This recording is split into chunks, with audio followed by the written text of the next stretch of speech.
Yeah. Magnificent flows and waves. Been nice with the pen since the olden days. Welcome back. Day 18. Hey, Money's Recession-Proof Your Finances in 30 days.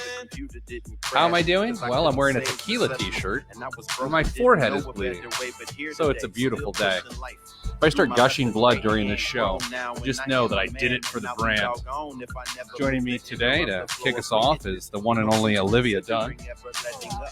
All right, kick us off. Hello, welcome back to the daily live stream. Today is day 18. Joining us now, the CEO of Hey Money, Peter Dunn. All right, everybody. Welcome. Hi. Oh, let me turn off the music. What a day. What a day. Here's what we're doing today. All sorts of things. I'm Peter Dunn, CEO of Hey Money and Your Money Line. My team is a group of professional financial problem solvers that's really good at their jobs.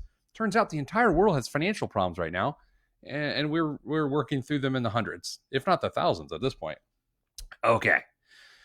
Before we get started today, I want to give you some updates on what's going on in the world, the economy, the market, all sorts of things. Okay. So, unemployment numbers came out this morning, jobless numbers from last week. And over 6 million new people have filed for unemployment this week, meaning that in the last 2 weeks, 10 million people have filed for unemployment in our country. That's a pretty big, shocking number. Now, I'm not going to try to sugarcoat it, but I will say this. When this whole thing started 2 or 3 weeks ago, we knew we were in trouble. We knew it. All of us knew it. The market knew it. It was freaking out. You were freaking out. People were losing jobs. We knew this was going to happen, right? We didn't know the exact number, but we knew we'd feel like this. And so when this shocking news comes in, and when the continued shocking news comes in April, because it's going to keep coming in April and into May, you've already factored this into your fear. I had to remind myself that this morning. I knew it was coming. I saw the number and I went, brr, like that, like you did. Then I put on a tequila t-shirt. But we knew that things were going to get scary. That is not to trivialize or marginalize the pain that you're feeling or I'm feeling or anyone's feeling. It's just sometimes the number itself feels worse. So when you see that 10 million people have filed for unemployment in the last 14 days, it's a shocking thing, but we knew it was going to happen. And it's going to continue to happen. Just know that. I think setting reasonable expectations is a really important thing to do. You can't just ignore it. I mean, sometimes it's fun to ignore the news because it hurts and we're watching it at the wrong time, but you need to consume this information so you can make the right decisions in your financial life. You know, it did hit me last night, though, why this is such an unusual time, besides the global pandemic, the market melting down, and the economy shutting down. Besides that, why is it unusual for you and me? Why is it unusual for your neighbor and your aunt and your uncle and everyone you talk to? Why is it the same? I think this is the first time in modern history, every American, almost every American, feels the same way about their finances as everyone else. Right? Because previous to this meltdown, I feel really good about my finances. I've worked really hard on them. But now they're still fine. They're still stable. Don't worry, you're not watching a live stream of a guy that doesn't know what he's talking about. But I'm still scared. I still have less confidence in my strategy than ever before. Doesn't everyone feel that way? Because typically if I see you pre-pandemic and I'm like, hey man, how's it going? And you're like, oh, good. Or even if you say bad, that's great, good or bad. But I generally want to know, why do you think it's good or bad? Most people will say it's good or bad based on stress level or mood. So right now, I'm just going to ask you, how's your financial stress level and mood? I know how mine is. Bad, right? How about debt? Debt is another reason people think their financial life is good or bad. Oh, I don't have any debt, so therefore it's good. Or I have debt, so therefore it is bad. First of all, I generally disagree with that assertion during pre-pandemic times. But now people are realizing that if they had no debt, yet they had no savings, they weren't as healthy as they thought anyway. And people are going into debt because they have no savings. The third reason that people think they're good or bad is savings or lack thereof. People have already started going through their savings. We already know the ridiculous stat about over 50% of Americans can't come up with $400 to save their life or something like that. Some crazy stat. Well, we're actually living the result of that right now. So far, if you're keeping score at home, 3 reasons that people typically think they're good or bad are mood and stress, debt levels, savings levels. All 3 of those things are currently pointing in the wrong direction, and most people feel bad about all 3 of those things, including me, who has well over 6 months of savings, but I'm still feeling terrified about my savings. And again, as we've talked earlier in this program, I don't have to feel like I can't feel about my money. I don't feel like I have to repress my feelings because others have it worse than me. I can respect their struggle and still be concerned for my family. Martyring my feelings is not helpful to me. I can still emote and I can still feel about my money, and you can too. If you're doing fine, your neighbor's not, you can feel bad for your neighbor, and you can also be concerned about yourself and go through the cycle of emotions that are natural. Back to the 4th thing, how people generally evaluate whether they're doing good or bad. Income. The 4th way people go, I'm good, it's based on the level of income they make. Or if people are like, I'm not doing too good, it's because of the lack of income they make. So right now, has there ever been a time in the last 100 years where income has dove like it's dove in the last 2 weeks in our country? No, the answer is no. So why this is so unusual is because so many people feel the same thing financially, and that never happens. And the really weird part is people who feel bad all the time, right? Not necessarily due to their own fault, but just due to their own reality and circumstances. People who feel that way all the time, well, they're handling this a little bit better than the people who are not used to feeling this way. You would think preparation would make it easier to deal with rainy days like this. And boy, it's raining. But what I've learned in the last couple weeks is that tough, thick skin is sometimes a better remedy for these feelings. And it's with that, let's get after it. The purpose of this program, as always, is to cut at least $500 a month of spending. Many of you have been able to do this already. The topic we're talking about today would allow you to do all of it today, but you can't do it today. You'd have to do what we're doing today later, but not tomorrow, but like months from now. We'll get there in a second. That's called a tease in the biz. Never went to school for this. Next, press reset.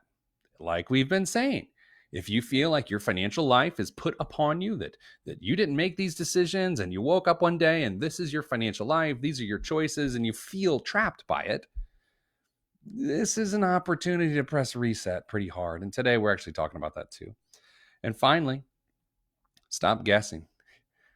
A lot of the problems that we have when it comes to behavior is that we just assume things are fine. By knowing how things are, you're going to be able to better address the problems in front of you. By knowing your levels of debt, by actually knowing your income, by knowing your expenses, you'll make better decisions. I don't know why my levels are so low in my headphones today, since I actually control my phones. I'm a rookie. Okay. Oh, if you want help, personal help, that we help you directly, go to callheymoney.com. My squad will help you. They're so good. I've been talking to them the last few days. We check in with our team every week or so. And just how's your family? How's your health? How's your mental health? Your financial situation? We do these. So I've been doing these the last couple of days with my team. Look, here's the best thing about my team. They're fine. They're good. But they feel what you feel. They're going through the same emotions that you are. Here's the difference. This might be the first time ever you've tried to put together a financial situation like you're trying to put together right now. They do this thousands and thousands of times. They know what they're doing. So let them help you. It costs like $17.99 a month. That's $17.99. $17.99 a month by using the offer code CHEESE. So go to callheymoney.com. We would like to serve you. Day 18. Oh, okay. So we got some pretty extreme problems. I don't know if you knew that. If I broke that news, I'm sorry. I should have had music that like, breaking news. We're in trouble.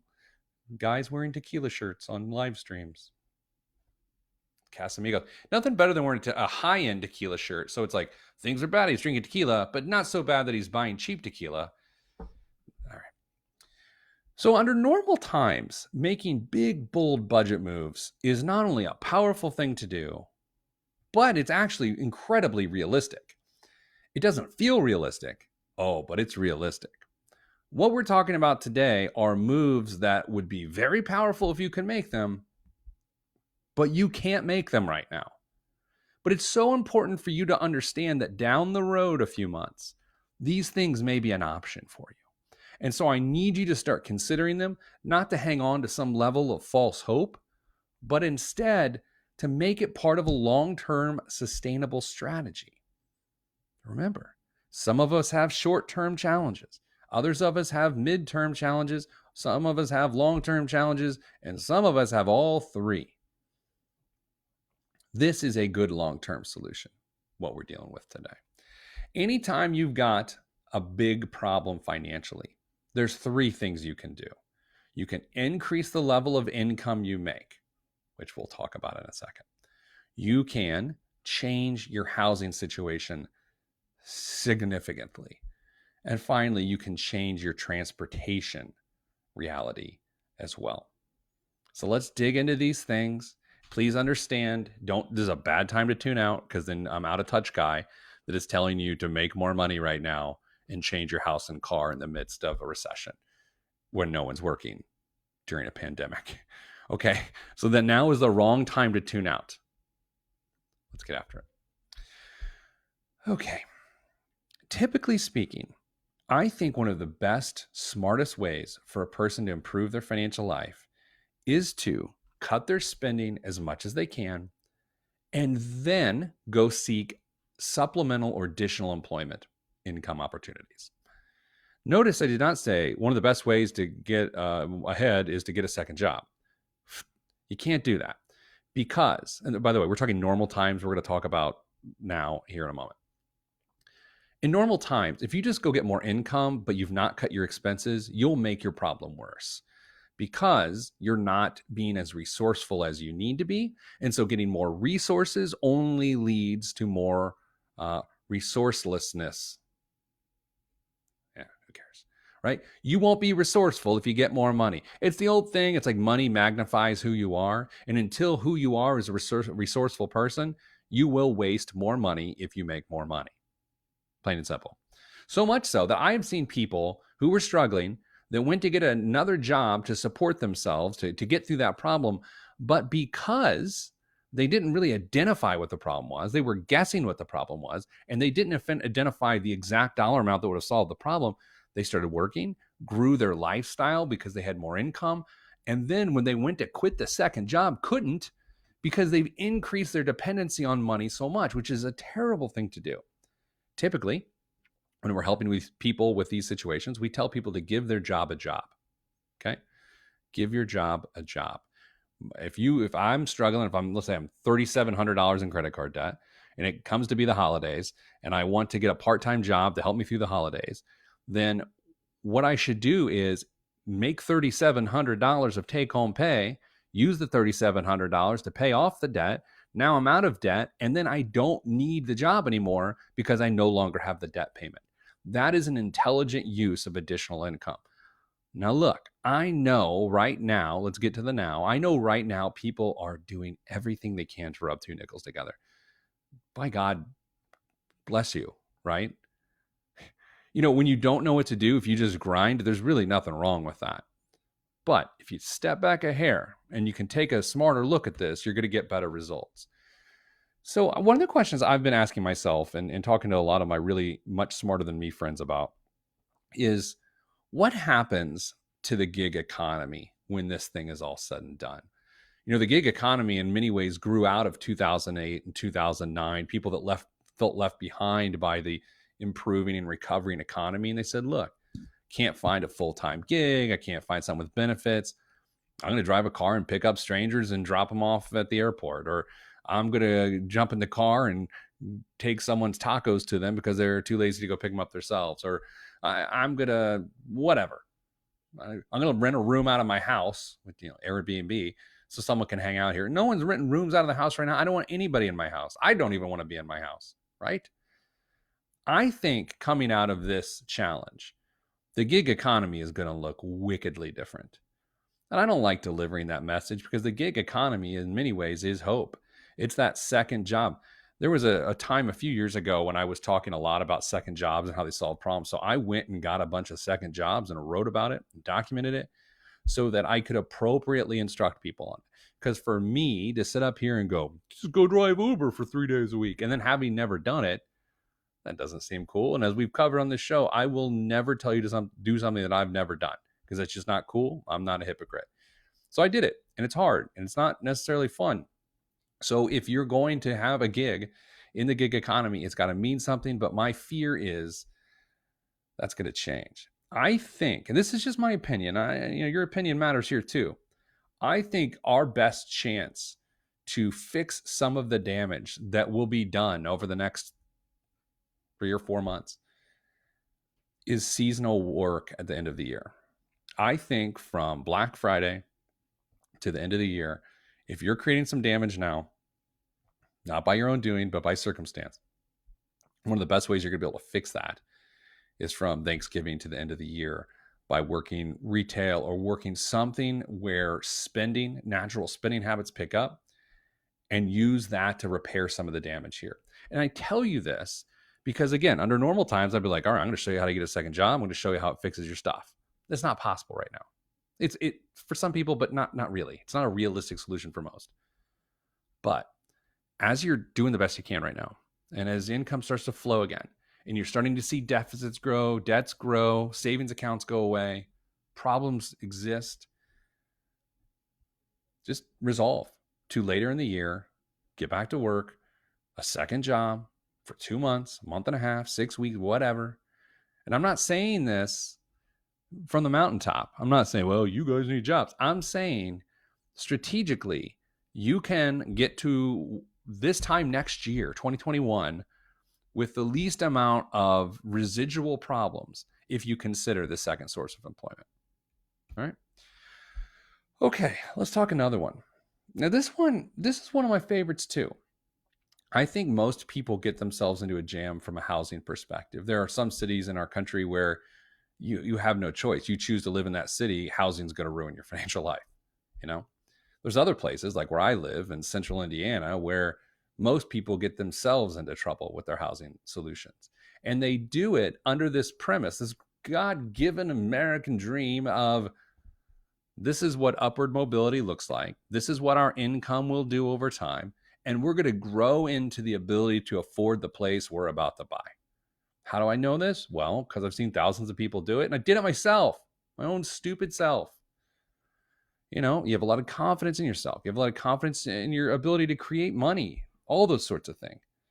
And I'll tell you, I think when you have confidence in yourself and you bet on yourself, that's a good thing.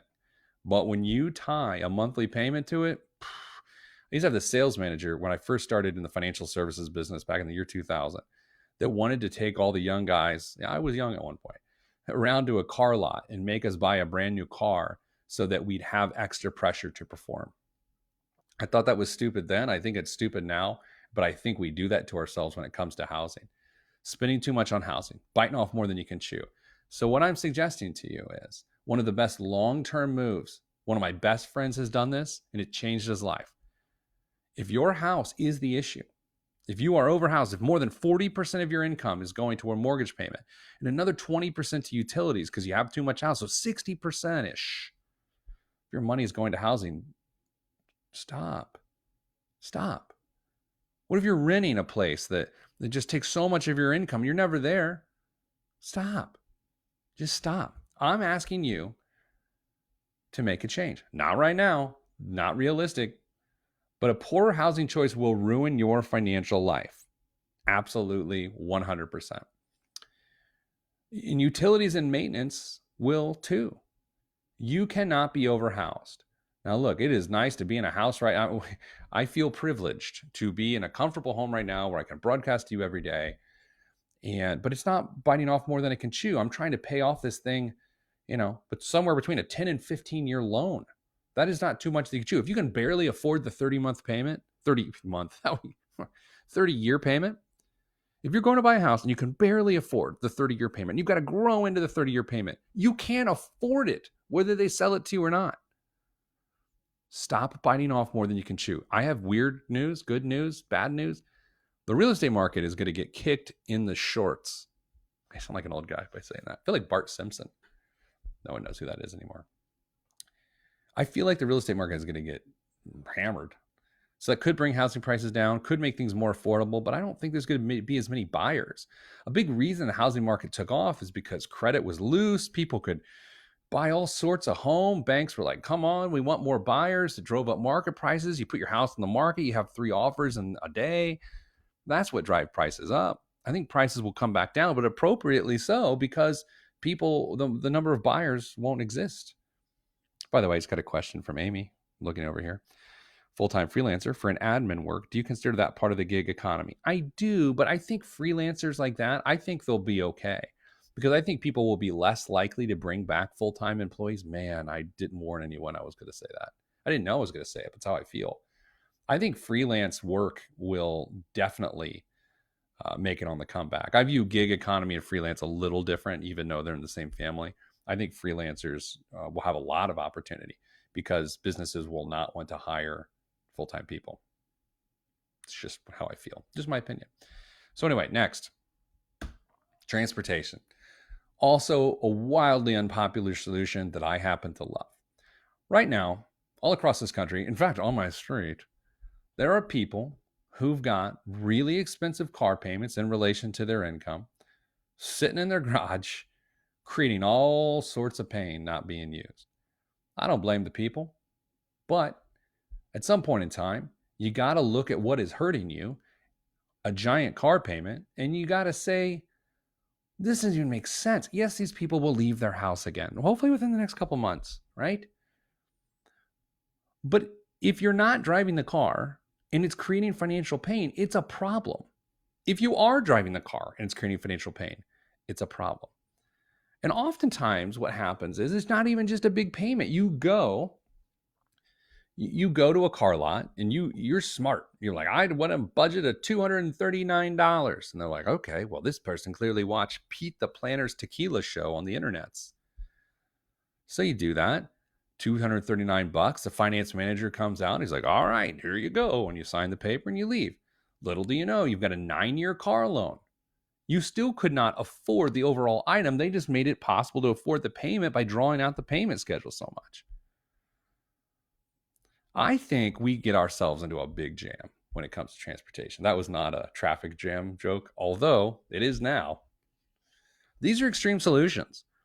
I think as you sit down and you look at your budget, this being budget week, and you start to look at how your spending adds up from an ideal budget perspective and all those sorts of things. By the way, sorry, I'm distracted. There's probably a 11-year-old boy on what looks like one of those electric scooters that are in all the big cities, flying by the stop sign of my house, and I'm just hoping he doesn't get hammered by a landscaping truck or something. Okay.